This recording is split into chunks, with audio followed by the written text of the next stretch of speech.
that in itself doesn't mean that the Christian doctrine is unjustified. And you also have to sit by a fire in your dressing gown. That's right. That's right.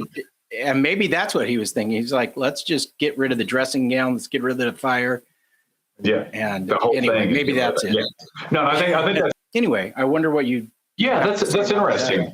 Yeah, because you might make that sort of move. I think hiddenness is an interesting issue. It's and my take is probably not a popular one. Welcome to the Coffee with Philosophers podcast. My name is Christopher Cluse, and I'm excited to have Dr. Kevin McCain here today. He's professor of philosophy at University of Alabama at Birmingham, and he specializes in epistemology and philosophy of science. And he has, we were just talking, he has done an amazing amount of work and written a number of different books. His most recent is Understanding How Science Explains the World from Cambridge University Press. I recommend checking that out. He also co-authored a book that's very relevant to the topic today called Appearance and Explanation with Luca Moretti.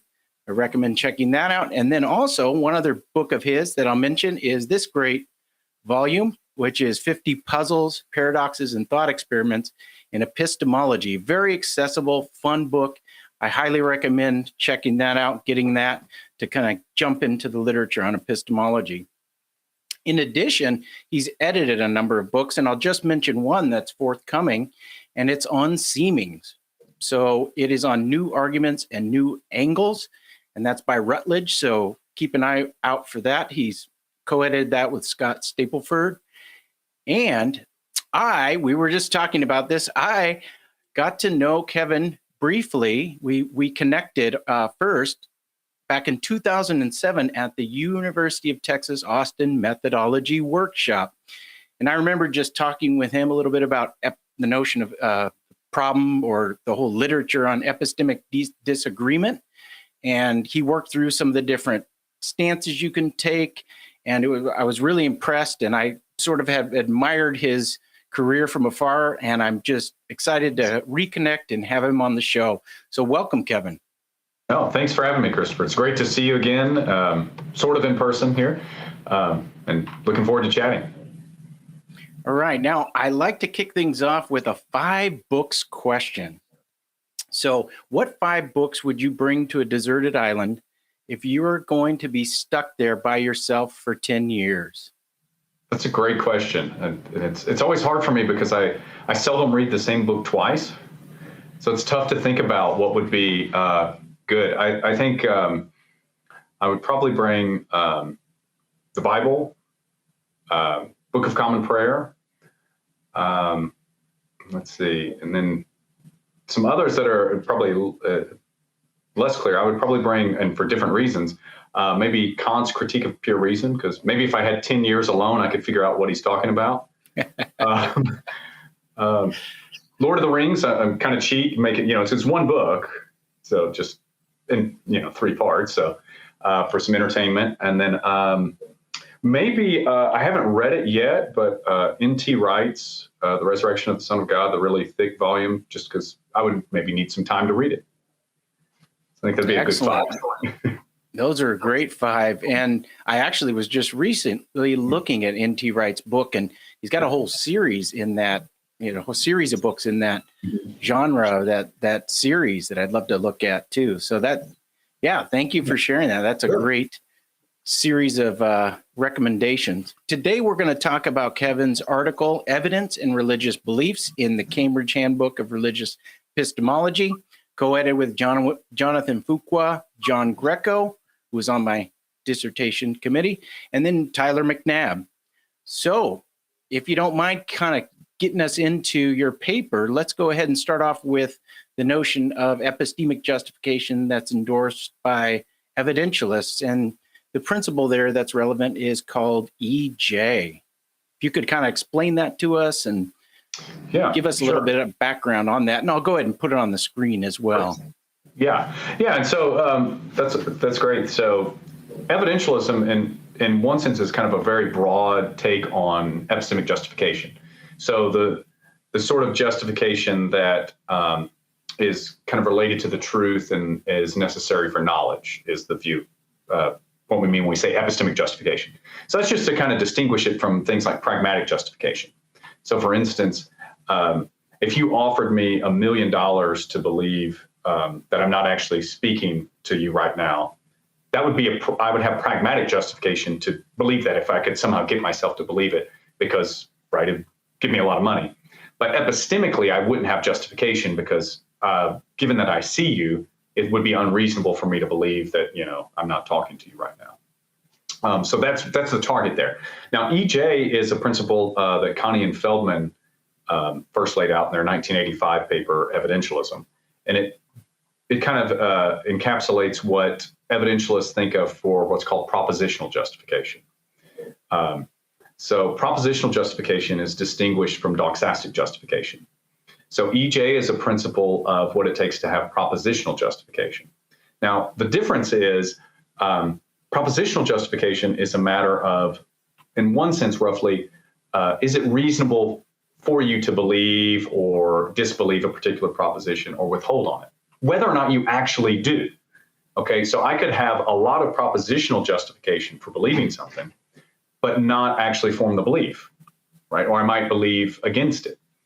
Doxastic justification requires propositional justification and that I actually form the relevant doxastic attitude. I believe the proposition, or I disbelieve it, or I suspend judgment on it.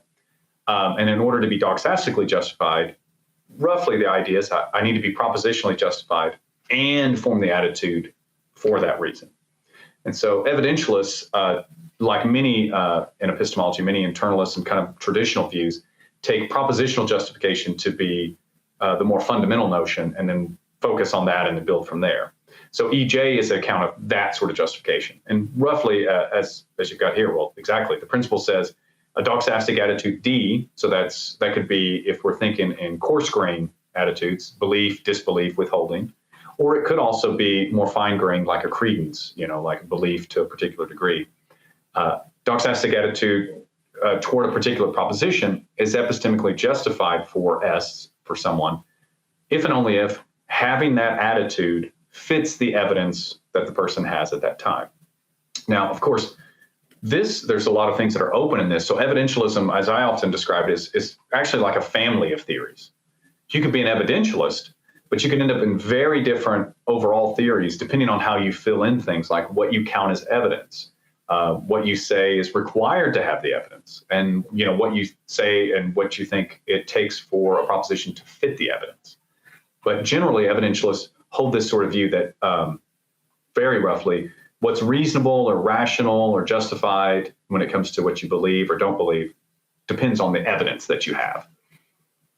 That's great. Thank you for that explanation. And the way that I've thought about propositional versus doxastic justification, just if you're needing sort of a little slogan, is the difference between being justified in believing a proposition versus believing justifiably.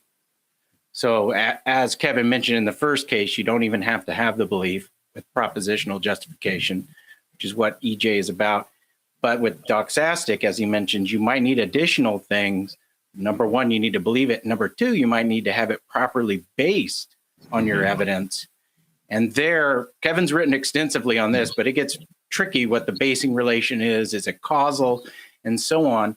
But the reason I just mentioned this is because I'd love to hear a little bit about how people have confused those two notions of justification, and specifically when it comes to religious beliefs, and as a result, sort of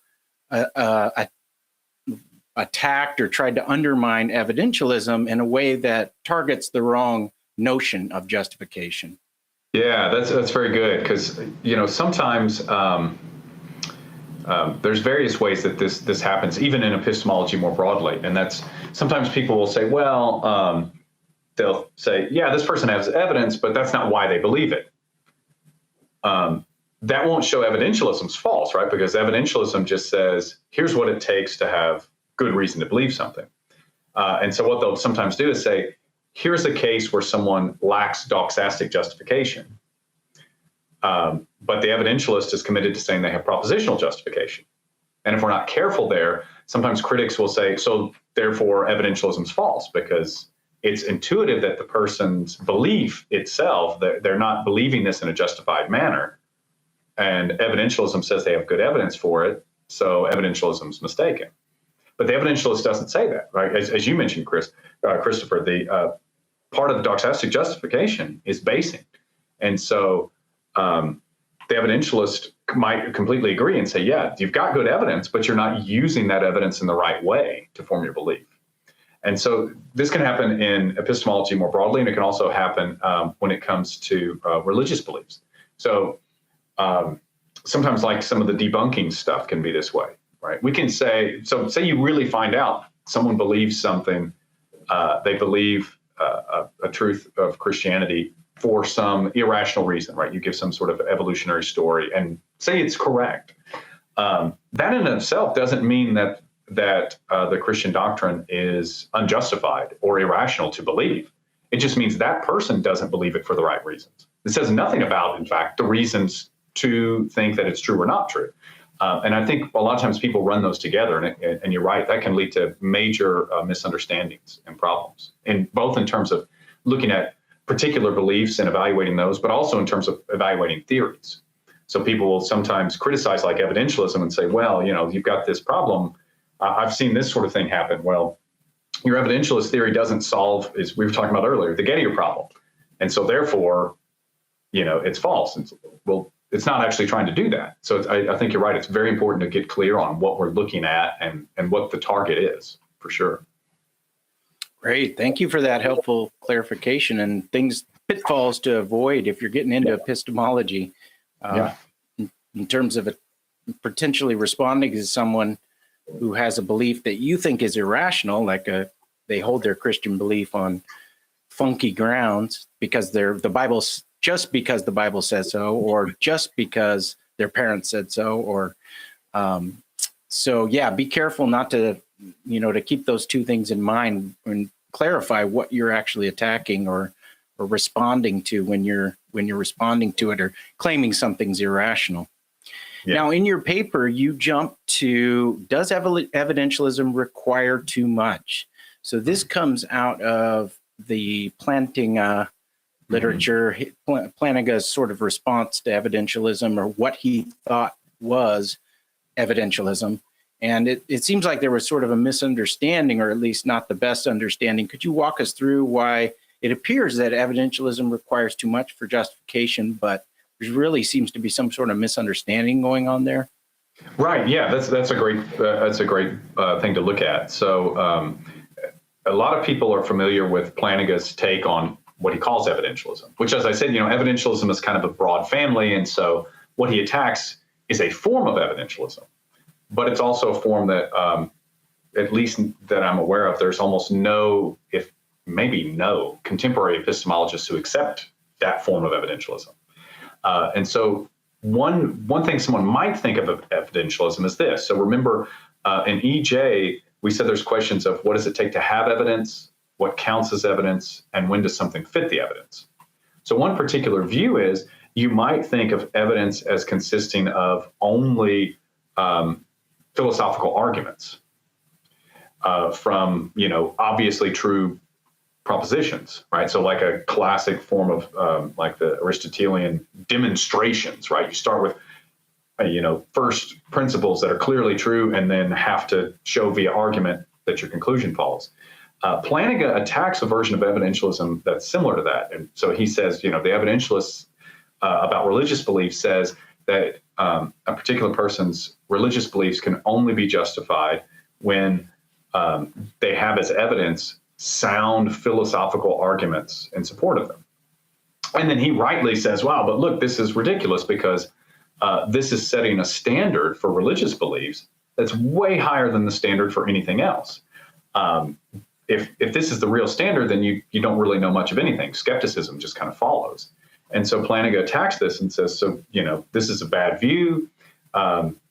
We shouldn't be evidentialists of this sort at all. The problem is people often go from there to, okay, so we shouldn't be evidentialists, right? Because this is requiring too much. And the argument basically goes, this is requiring too much for religious beliefs. because this would be requiring too much for pretty much any beliefs if we're going to have justification. Because, if you look at the room and see if you've got a lamp on behind you, if you look at the lamp, you don't have an argument, say, necessarily that the lamp is on. That's not why you're justified. You're justified because you have a perception. Argument or not, a young child can come in and see the lamp and know there's a lamp on without being able to run an argument. And so it requires too much for that. So it seems like it would be weird to say, when we're going to evaluate religious beliefs, they have to meet a standard that's higher than anything we would require in science, medicine, or ordinary life. And that's right. That's the part of his argument that's correct. That is way too high of a standard. The problem is people then say, okay, so then evidentialism as a whole is mistaken. And that seems like a problem, because the evidentialist isn't committed to claiming that sort of thing.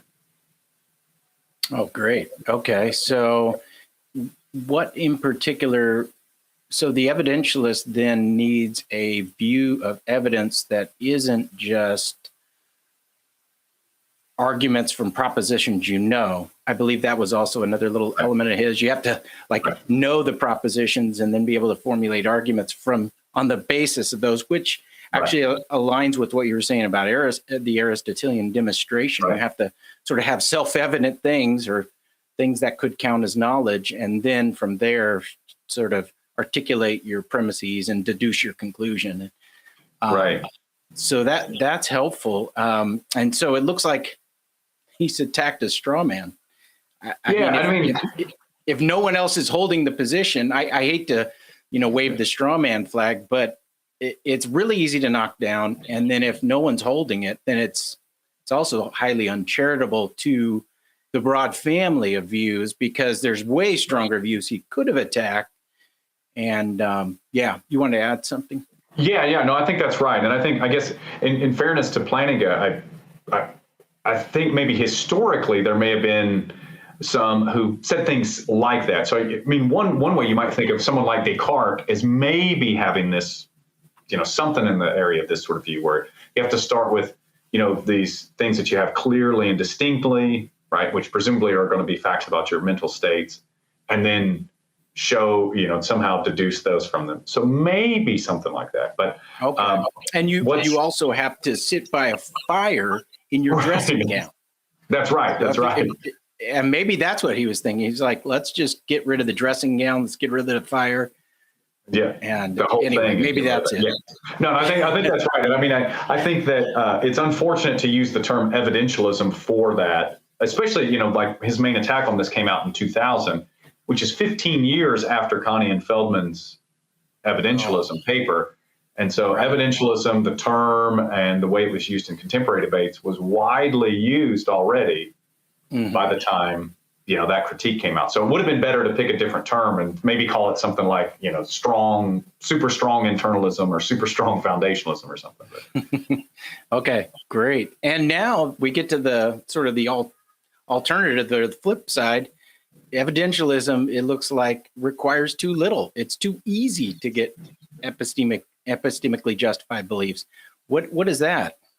Yeah, so one of the ways that various evidentialists have responded to the sort of worry that Plantinga has, like, well, this is requiring way too much, is to say, for evidence, we shouldn't think of evidence just in terms of arguments, but we should think of it in terms of things like seemings or appearances. So, for instance, when I look at the lamp, I have a visual appearance or a visual seeming that the lamp is on. And that sort of experience, it is justifying because that's a bit of evidence I have. And so one view, and this is closely related to what's called phenomenal conservatism in the literature, right? Which is just that if it seems to you that P is true, then that in and of itself gives you some justification, maybe a little, maybe a lot, for believing that P. Now, one way of being an evidentialist is to be basically a kind of phenomenal conservatism and say that our most fundamental evidence, it consists of appearances or seemings. And in fact, I think that's correct. But the problem where you get this challenge of it making it too simple, or too easy, is sometimes people pair, and have in the past, they pair that view of evidence as appearances or seemings, with a kind of flat-footed view of evidential support or fit. And so they'll say, well, if it seems to you, as long as it seems to you that P strongly enough, then you're justified. And so then people come back and complain and say, well, wait a minute, what if something crazy seems true to you? And so, for instance, in Tom Senor's case, so he has this case where he says, imagine you look out at your lawn and there's leaves all over it, and it just seems to you that there's 2,397 leaves there. And as he says, I haven't counted them. I have no special faculty. And presumably he could add other things like, I have no reason to think that I can do this and so on. I have no reason to think there would be this exact number of leaves and so on. And then the worry that Senor has and others is on this particular take of evidentialism, we end up saying the person's justified in believing there's 2,397 leaves in their yard because it seems true to them. And that seems to make justification a bit too easy. Now, some people have responded to this by saying, yeah, justification is just that easy. That seems kind of implausible.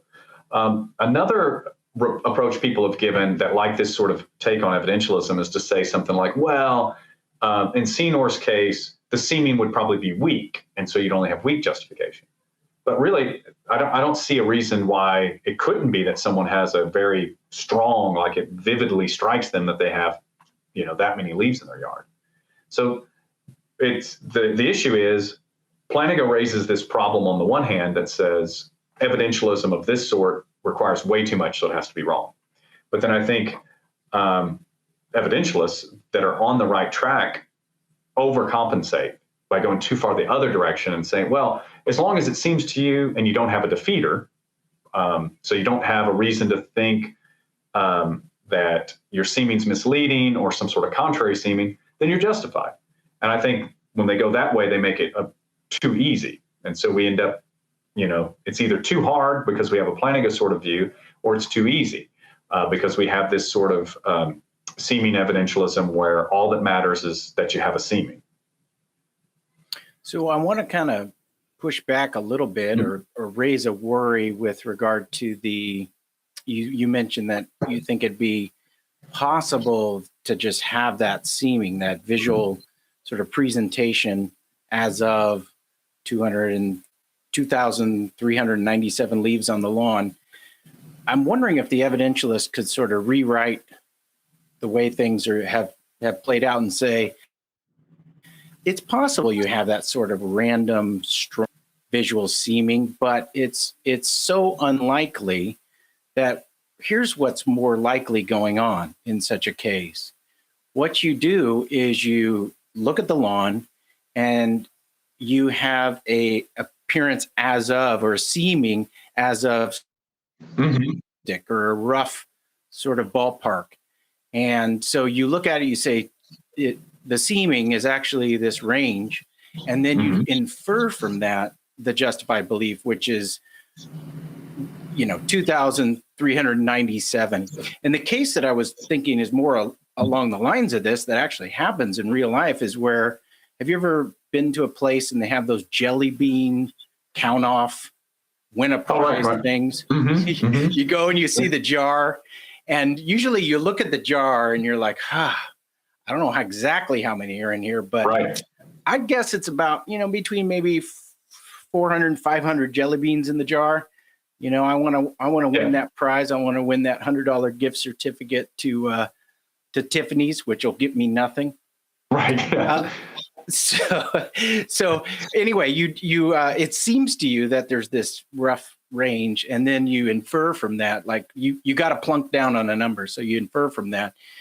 And I know that's sort of rewriting the case, and Senor might just press back and say, no, that's not really the case. But then you say, well, what's the more likely sort of case given our cognition, given the way we like reason things through, the heuristics that we're prone to have come up just from appearances, and then infer from that specific, very targeted beliefs. So anyway, I wonder what you. Yeah, that's interesting. Yeah, because you might make that sort of move. I think Senor's best bet would be to push back and say, well, this sort of seeming evidentialism, phenomenal conservatism, and so on is supposed to hold in all cases. So I think what he could probably push back and say, yeah, maybe my case is really unlikely, But on your theory, it's possible. It's a possible case, even if unlikely. And if it's possible, then your theory is going to have a problem because you're going to be committed to saying that in this weird case, they do have justification. But I think you're right, because the evidentialists of this sort could still come back and say, okay, well, in this weird case, once we've, said that it's so unlikely from our normal heuristics and so on, and things that it's happening the way Senor says, then you might say, well, maybe, it's hard for us to really know whether they're justified or not because it's so far from what we're actually used to.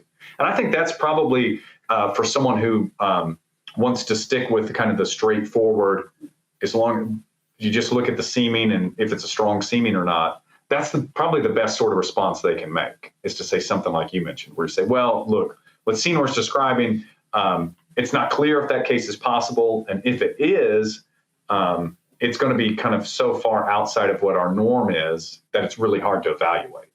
I think that's their best bet. Hard to evaluate.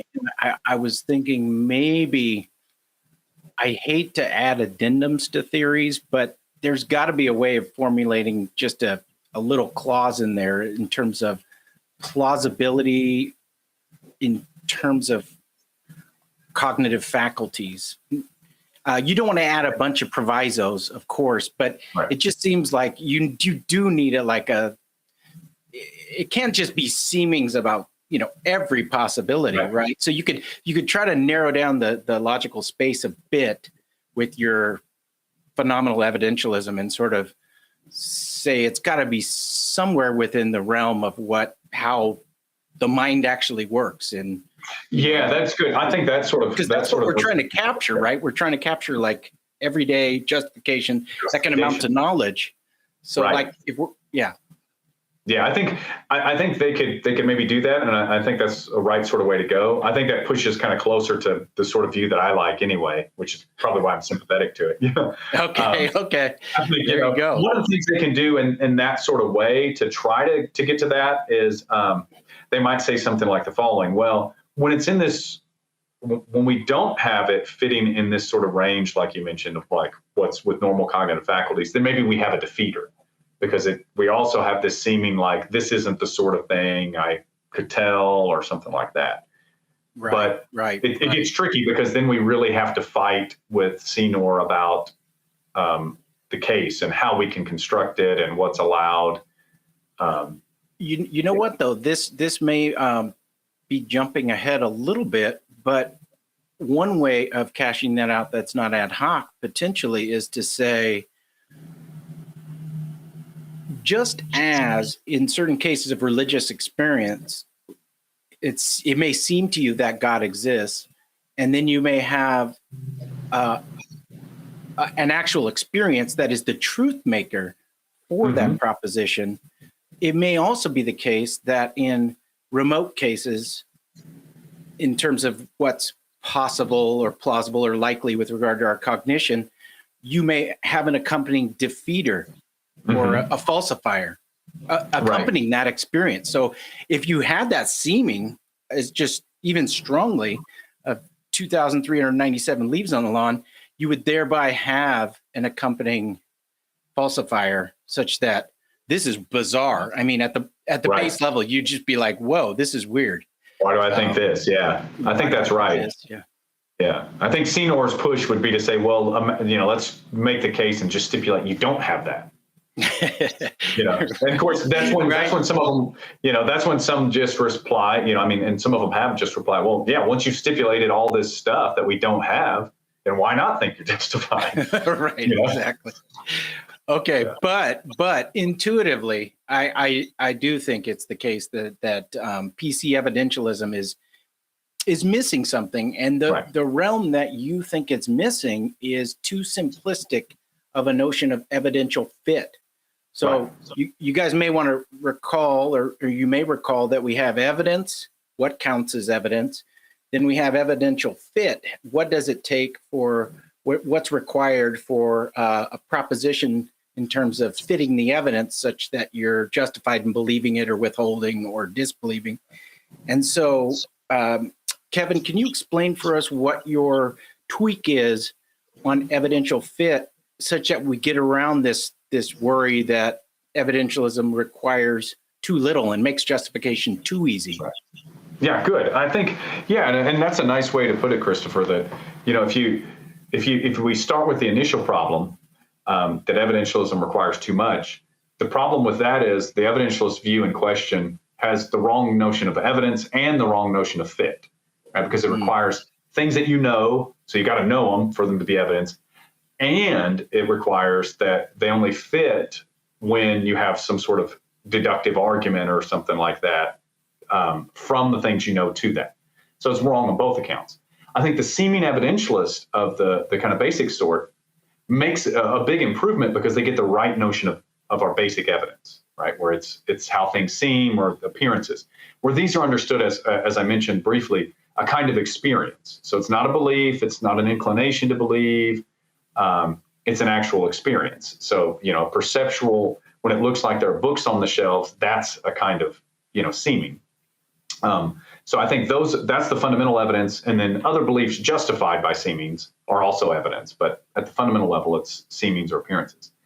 The problem then, so they fixed half the problem, right? So the seeming evidentialist now has the right view of evidence, but as you mentioned, they don't have the right view of evidential fit. So they don't have the right view of what it takes for this evidence to support believing a particular proposition. And what I think is that the connection here is what's known as explanationism.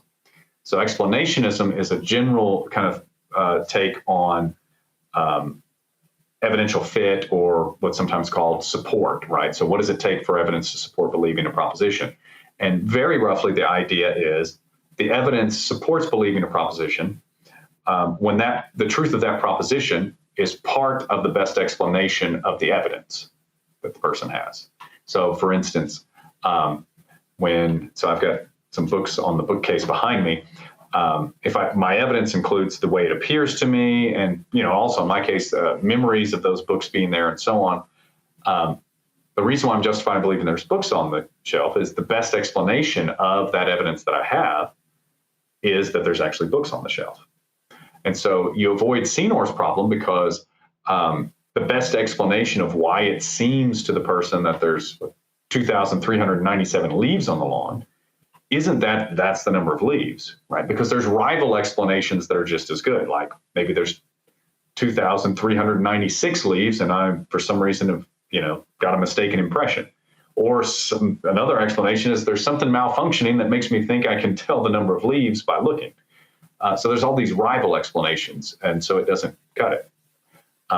But this view doesn't require too much because it can be very easy in a lot of cases where you have an experience and you say you're a typical person, you look outside, you have a perceptual seeming or appearance of a tree. Normal case, the best explanation of that is there's a tree. And this can be had by, unsophisticated agents, so young children. And so doesn't seem to be requiring all that much. Okay. And then is there anything you want to add? I have on the screen there sort of the more technical version. So yeah, that was a great explanation, but is there anything you want to add in terms of more the specifics or? Sure. Yeah. So the more specific account is right. So it's done in terms of believing, but also in terms of disbelief and withholdings. What Luca Moretti and I termed phenomenal explanationism. So it gets the phenomenal part from the view of evidence, and then the explanationism for the view of evidential fit. And so the idea is your belief is justified at a particular time, if and only if at that time you have a certain body of evidence. And as we mentioned, this evidence is ultimately constituted by how things appear or how things seem. It can also include other justified beliefs, but you have that evidence, and then either one of two things.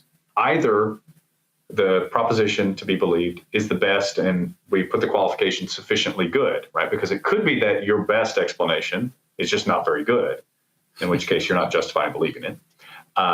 So it's the best sufficiently good explanation of a subset of your evidence, the relevant evidence, or it's what we call an explanatory consequence of that best explanation. Now, an explanatory consequence just means it's something that is better explained by that evidence than its denial would be. So in a general sense, a logical entailment is kind of the limiting case of an explanatory consequence. So if your evidence, the best explanation of your evidence, if it logically entails P, which would mean it would logically entail not, or, it'd be a contradiction, right? It couldn't, it would be inconsistent with not P. In that case, P is going to be an explanatory consequence of that best explanation because not P is inconsistent with the explanation. But you could also have weaker levels of support there. And then the only thing there's, it has to be that it's the best explanation where we look at your overall evidence. So it has to explain a subset of your evidence, but it can't be that the rest of your evidence weakens that explanation in some sense. Okay. And then here's the last part of it. And you might have already said that it's not the case that it fails to satisfy one or two with respect to E because of, okay. Yeah. So that's okay. So a question that comes to mind with regard to religious belief, and you've talked through this a little bit in the paper that's included in the book, is if someone has a seeming as of an experience of God, let's say, and they've lived a sheltered life, then it looks like so help me understand that. I guess I'm sort of torn between two things. I'm wondering if that means they don't have a justified belief because the best explanation isn't sufficiently good. Now maybe these, I guess we got to ask if whether the seeming as of God was veridical, but imagine they've lived a sheltered life and they've just sort of had a mystical experience as of God, and they don't have a lot of additional. They're not involved in the church community. Okay, yeah. They don't read the Bible. So help me understand. Is that a case where that would be sufficient to justify them believing that God exists, on your view, or would there be some other way of cashing that out? Yeah, that's a great one to ask about, Christopher, because it's a really interesting case. So it depends on, like you said, if they don't have a lot of the background evidence that someone would normally have. But an appearance that God exists, especially if it's a religious experience, is particularly interesting because unlike this, again, a difference in the sort of view that Luca and I defend in general versus the kind of basic sort of seemings view is we think there are importantly different kinds of appearances and seemings. So an appearance where an apparent truth maker for that appearance is included in the experience is a very strong bit of evidence on its own. Whereas other things where it's not would be a weak bit of evidence. So to give an example, one sort of appearance is what we call a presentational appearance. That's what they have, presentational phenomenology, meaning it presents an apparent truth maker for the proposition in question. So right now I'm looking at this cup, right? And so when I look, I not only have a seeming, an appearance that there's a cup, but part of my experience is there's an apparent truth maker for that, right? The cup itself is there. Mm-hmm. But other things I might have an appearance of without the apparent truth maker. So I remember right now, as I recall, that George Washington was the first president of the United States. I have a seeming, it's a strong seeming, but I don't have an apparent truth maker for that, right? There's nothing in that experience of recalling this information, right? George Washington's not in my appearance in any sort of direct way or anything like that. And so they're different. And so what I think is that in the first case, when I'm looking at the cup, and say I don't have any other background evidence, I just know that it's cup and so on. Best explanation of it is that there's a cup there, right? Because the truth maker is right there. George Washington, that memory, if all I had was the appearance itself, just this seeming recollection, that would be some evidence, but it wouldn't be good enough to believe it. What makes me actually strongly justified in believing that is I have all sorts of additional appearances that work together here. So I have appearances of, that I know basic facts about U.S. history. When I recall it, the appearance itself comes with an appearance that it's something that I know. I recall the information, quickly. It's easy to recall, that sort of stuff. So for the memory case there, it requires a whole bunch of additional evidence in order for the truth of that to be the best explanation of the appearance. In the case of the cup, since it's a presentational appearance, I don't need any additional background information, because all other things being equal, it has enough to be a good explanation on its own, because the truth maker is right there. And so the reason why I mention that sort of distinction is, if we're talking about a case of a religious experience, it can vary depending on the kind of appearance they have. So imagine someone has an appearance where apparently they're apparently aware of God's presence, right? So they have some sort of seeming of God, not just, like Plantinga gives these cases in other areas where it's like, I look at a sunset and I have this sensation that, God exists or God loves me, whatever. That would be more akin to the sort of memory case that I mentioned. But another sort of religious experience might be where someone, say, has an experience of the Holy Spirit, his presence. That would be much closer to like the cup experience, right? Because the apparent truth maker for that proposition is in the experience itself. And so depending on how the details are worked out, even the person with the very sheltered life, it could go in the sense that they have a fully justified belief that God exists on the basis of that experience, or it could be that they have some evidence, but they would need more in order to be fully justified. So, the details of the appearance and their experience would maybe make a big difference here. Okay, that's a helpful explanation. And just to bring this back to, the show is called the Philosophical Christian. So sure. To bring this back to Christianity in particular, why I think this matters for the faith is that, as you may know, Scripture talks about the difference between general revelation and special revelation. So right. General revelation is just the sort of revelation about God you can have from nature, you can have through experience, you can have experience as of God. And then, the very specific revelation is in terms of Jesus Christ and right. In terms of all of that was entailed by Christ, incarnating and so on. So this comes up in the Hiddenness literature as well.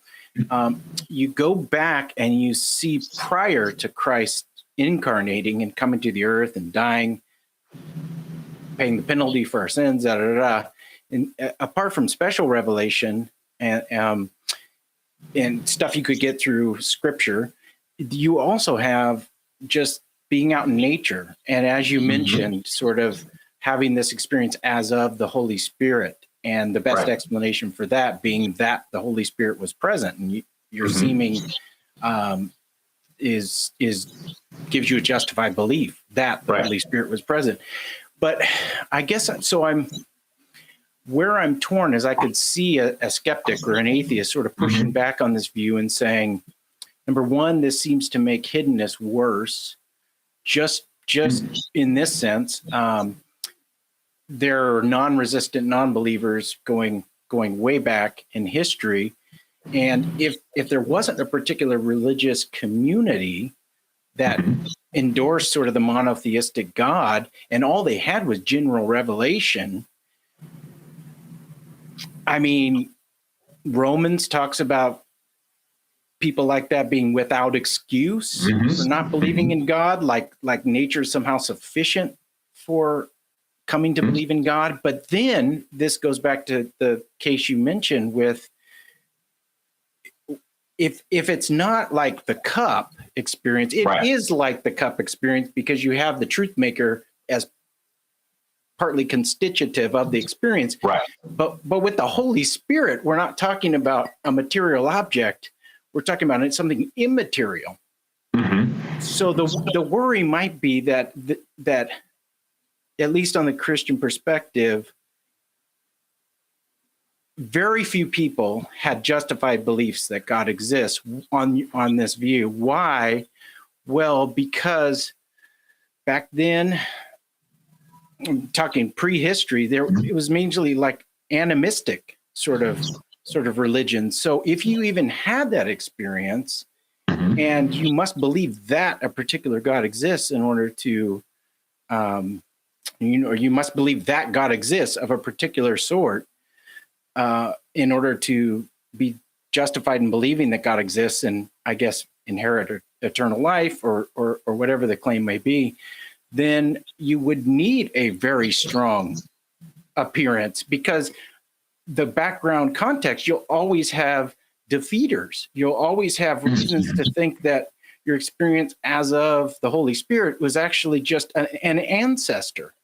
That wasn't God. That was just like a long lost ancestor, or that was the tree that died coming back. And you know what I mean? So you would always have some kind of better explanation for what you experienced, even if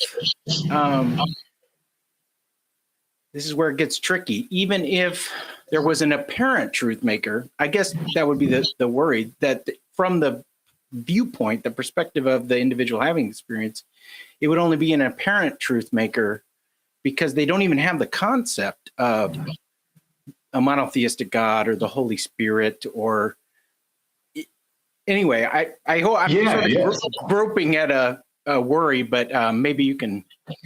No, I think that's very good. I think it's especially tricky if they don't have the concept, because you might think that in order to have justification for at least one sort of view you might have. I actually don't have this view, but you might have the sort of view that without the concept required to grasp the relevant proposition, you can't have justification for believing it, right? I actually think you can. The evidence is what you have, and the evidence is there. But I see your sort of worry of like, wouldn't they have these defeaters? Maybe, although with general revelation, it's pretty broad in terms of what Paul says you've got, right? It's that God exists and is powerful, right, and has created things. You might think that in that sort of case that the evidence is there, and the appearances are just the appearances, just looking at the world around you. So it may not even be a religious experience, say, when it comes to general revelation. It's, this all exists. It couldn't have come from nowhere, and that sort of thing, maybe. But yeah, I mean, those are tough cases, I think. As far as the hiddenness goes, it's hiddenness is an interesting issue. It's and my take is probably not a popular one. I just don't find it a problem. Okay, please enlighten me, because it literally, I don't know if you know or not, I've sort of transitioned into more of the popular sphere. So I follow Twitter or X or whatever you want to call it a little bit, and people will send polls out about the number one worry for both the theist and the atheist, and hiddenness comes up all the time. Now, I don't always think they have the right concept in mind. I don't think they have the Schellenberg concept in mind, but if you're talking about non-resistant non-believers, then I'd love to hear your take, because it's interesting to me. Yeah, people, I don't know tons about it, but when I've encountered it, my first thought is like, this sort of problem is, I think about, like Paul says in Romans, you're without excuse. So what non-resistant non-believers? And that's not to come across as rude or whatever, but I think it's tricky because, especially from a Christian perspective, we're told that there's general revelation. So Paul has said, everyone's without excuse because the evidence is there. This is what the evidence supports, that God exists. And then, we're also told, Jesus says, I stand at the door and knock. So it strikes me that, the Christian picture is he's there. He's wanting to connect with you. And so I question, I do think there are non-believers who are nice people, that are good people, and that may be sincerely searching in a way, but it's just, I can't say for sure, but it's not clear to me that they're non-resistant in the sense that they're searching in a way that's fully open to the Holy Spirit. And what I mean by that is, you might think, I'm looking for the evidence in the way that I think it should be looked for. and I'm looking for God to give me the sort of answers that I'm tracking for and that I want, or that I want to see in a particular way before I'll believe something. But that's not clearly non-resistant to me, or to my mind. And so, like I said, it's probably I'm sure an unpopular view, but my thought is, on the one hand, I've got the evidence that I see that I have is this. There are people who seem sincere and say that, look, I'm trying to figure this out, and I'm searching for God. But for that to be a problem just on that part of the evidence, it has to be that they continually search and they don't connect with God. And I'm not sure that happens, right? Now, it could be that for a while they're trying, or they're sort of trying, or they think they're trying, or they're not. But anyway, you've got that evidence. But then on the other hand, you have the evidence that, Paul says, there's general revelation. There's, no one has an excuse. And then you've got Jesus saying that he stands at the door and knocks, right? And will come in if someone will let him in, basically. And so when I put those two evidence together, I say, well, to my mind, it's more likely that there's some resistance that we're not picking up on as resistance. Now, like I said, of course, that is not a popular view, because a lot of people say, well, you're saying that these people have some sort of issues, and to which I say, well, yeah, part of Christianity is all humans are fallen. We're in a state, we're in a fallen state, which means we all have something that makes us resistant.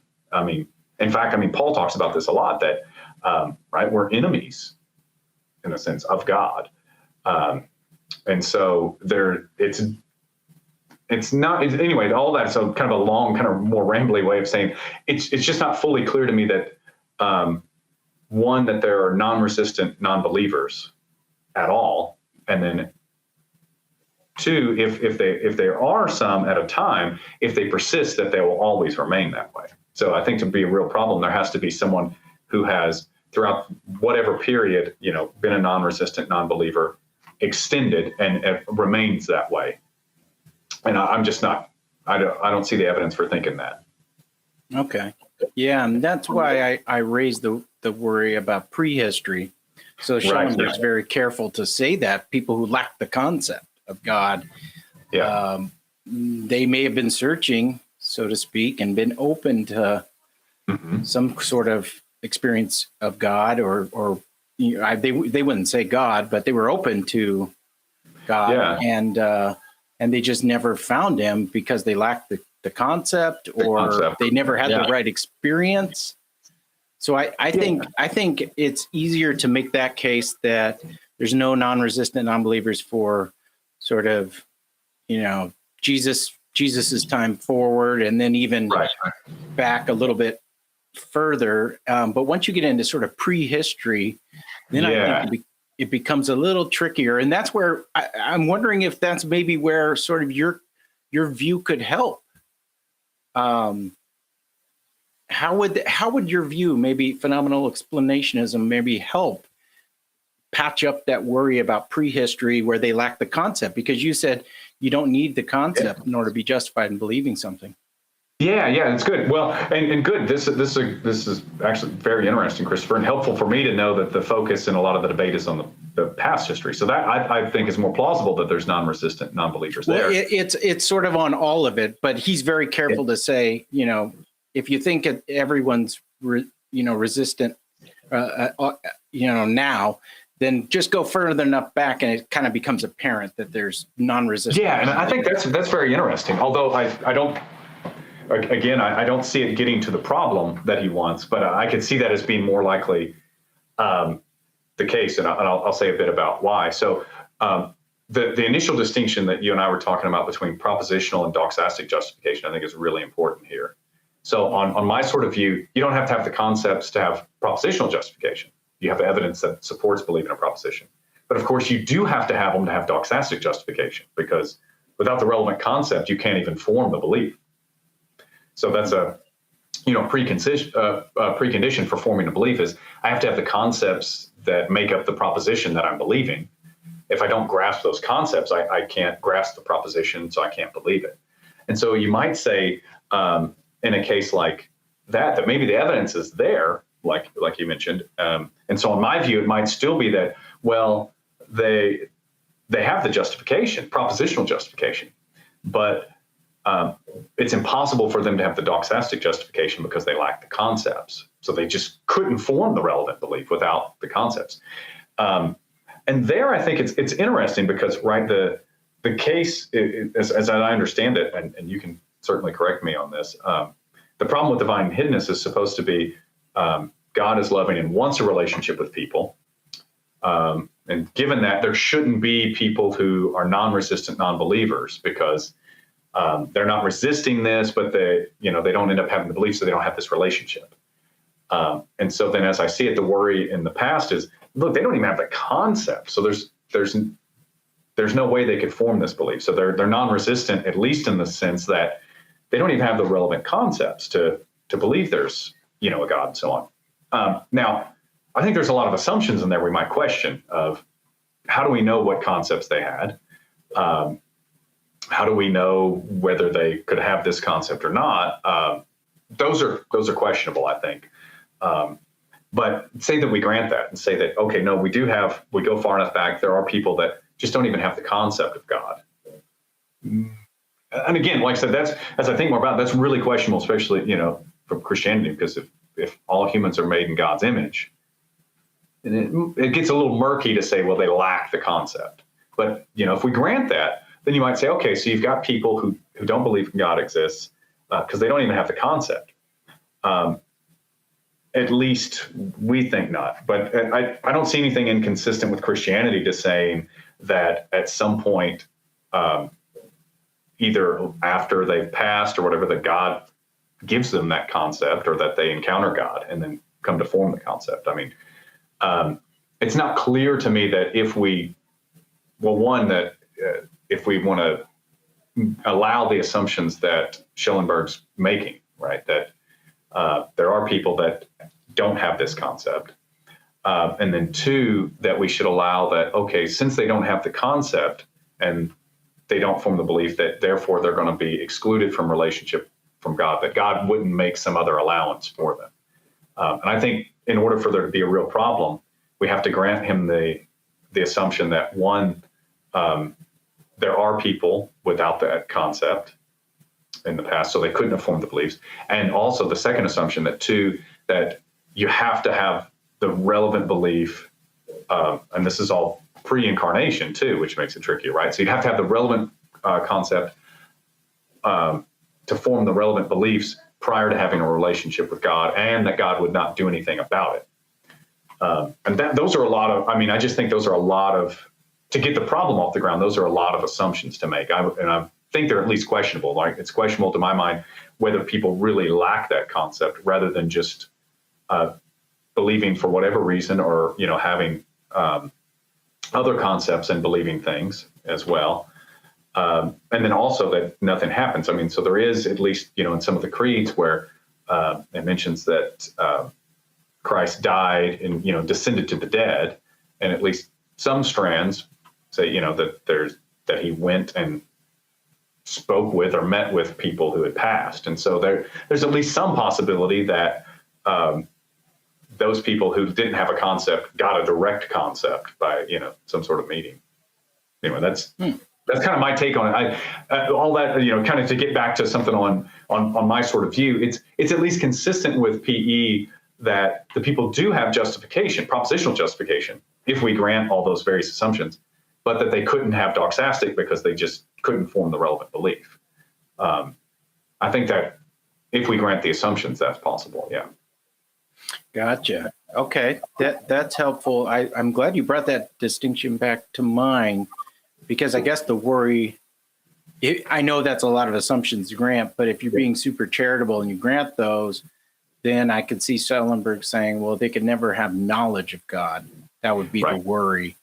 And that's a big thing in Scripture, and that's a big sort of important thing, that we don't just come to have propositional justification that God exists, but we have something deeper, something like to know God and to have certain more specific relations with God that aren't captured by propositional justification, but require the relevant belief. And in specifically, he says it's extreme. He says you need to have a conscious reciprocal relationship with God. And in order to have that, he says you at least have to believe that God exists. Just like it'd be weird to say that I have a relationship with my friend Pam in Paris, and I don't even believe that she exists. Right? Yeah, that would be very weird. That would be weird. There's another distinction that we didn't talk about that may be relevant here, and that's the distinction that's sometimes made between propositional knowledge and knowledge, acquaintance knowledge. Oh, right. Someone can know a whole lot of propositions about someone, but not actually know that person. So I sometimes give an example to my students that, look, you might have a really, really good biographer that's writing a biography of, say, President Biden right now, and they know everything about him, like more than his close friends know about him, but they've never met him. So in one sense, they don't know him, right? They know all about him, but they don't know him. On the other hand, you might have someone who doesn't know hardly any of these facts, and maybe is somehow clueless that he's president, has just met him and knows him as, Joe down the street or something, who knows him, they're acquainted with him. And, so there might be wiggle room there too in Schellenberg's sort of argument where you say, well, look, they can't have the concept, so they can't know that God exists. Maybe not, but they might be acquainted with this person. And they might know a person that in fact is God. Mm-hmm. And could have a relationship with them. How does your view? So your view is just about the propositional. Yes. And so there you don't have a view of acquaintance knowledge, do you? No, I don't. It's interesting stuff, but it's one of these things where as I think about it, you might say, well, look, that maybe Schellenberg's running together two things. Well, and aside from the other assumptions, but that maybe he's running together two things that should be kept apart. One is propositional knowledge, and one is acquaintance knowledge. And you might think that what you need to have a relationship, typically you need propositional knowledge, but you might also think that, well, what you really need is acquaintance knowledge.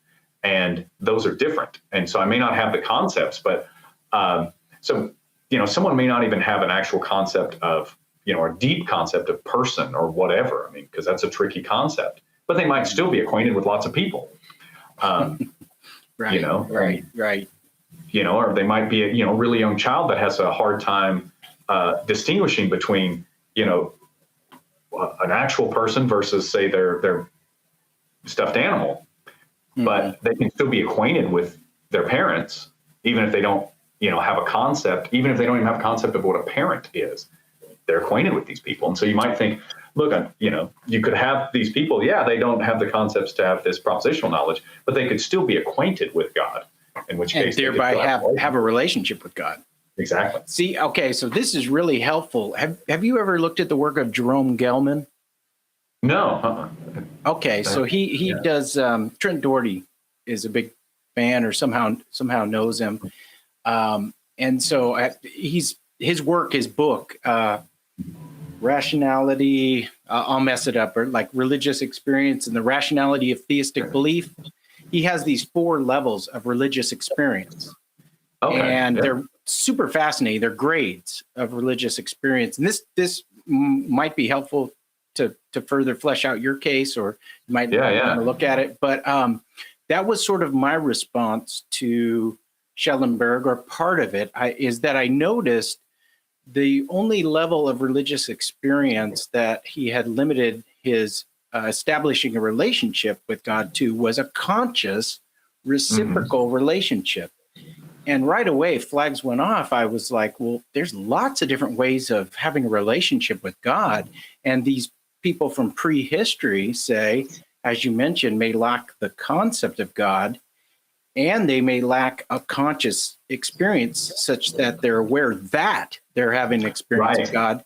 But there's like 3 grades below that conscious experience of God that is equally as sort of acquaintance latching, or establishing.